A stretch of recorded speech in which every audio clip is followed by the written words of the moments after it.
কাৰ্যকৰী ব্যৱস্থা গ্ৰহণ কৰিব আৰু তাৰ পাছতো যদি আপোনালোকে সুখী নহয় তেতিয়া আপোনালোকে নিজৰ প্ৰতিবাদৰ কথা বা আপোনালোকে জনাব পাৰিব প্ৰশাসনক যে এইটো আপোনালোকে নহয়। গতিকে সেইকাৰণে তেওঁলোকৰ লগত কথা পাতি আছোঁ, মহিলাসকলো আছে, তেওঁলোকৰ লগত কথা পাতি তেওঁলোকক জনাই দিছোঁ যে প্ৰশাসন সদায় ৰাইজৰ লগত আছে, প্ৰশাসনে ৰাইজৰ সমস্যা সমাধান কৰিবলৈ প্ৰশাসনে চেষ্টা কৰিব।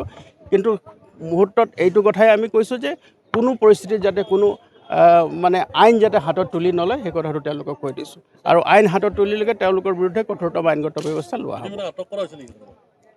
নাই, মইতো বৰ্তমান ফিল্ডতে আছোঁ, মই ইয়াতে আছোঁ আৰু তেওঁলোকৰ লগত মই কথা পাতি আছোঁ। মাননীয় DC মহোদয় আছে, মাননীয় AC মহোদয়, SSP মহোদয় আছে, গতিকে মই তেওঁলোকৰ লগত কথা পাতি আছোঁ। নাই, মই এতিয়া সেই কথাটোত মই একো ক'ব নোৱাৰোঁ, কোনো কমেণ্ট মই দিব নোৱাৰোঁ। বাট এটাই কথা আছে যে আমি তেওঁলোকৰ লগত ৰাইজৰ লগত আলোচনা কৰি আছোঁ আৰু সমস্যাটো এটা সমাধান লাগে। আৰক্ষীয়ে পৰিস্থিতি নিয়ন্ত্ৰণ কৰিবলৈ কিমান ৰাউণ্ড ফায়াৰিং কৰিব?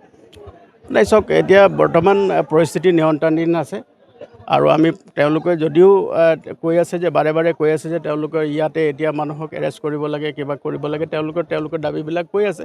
কিন্তু আমি তেওঁলোকক অনুৰোধ কৰিছোঁ যে প্ৰশাসন যিহেতুকে ইয়াতে নিয়োজিত হৈ আছে, গতিকে ইমিডিয়েট একশ্যন কেনেকৈ ল'ব পাৰিব, তেওঁলোকে এটা সময়সীমা বান্ধি দিয়ক, সেইমতে প্ৰশাসনে তাৰ ওপৰত কাৰ্যব্যৱস্থা গ্ৰহণ কৰিব আৰু তাত তেওঁলোকে সুখী নহ'লে তেওঁলোকে আহি পেলাই তেওঁলোকে পুনৰ সেই বিষয়টো চৰকাৰ বা প্ৰশাসনৰ তেওঁলোকৰ ওচৰত তেওঁলোকে আনিব পাৰিব। সেই কথাই তেওঁলোকক আমি জনাইছোঁ। নাই, সেইখিনি মই এতিয়া ক'ব নোৱাৰিম, মাননীয় ইয়াৰ SP মহোদয় আছে, তেওঁ আপোনালোকক জনাব।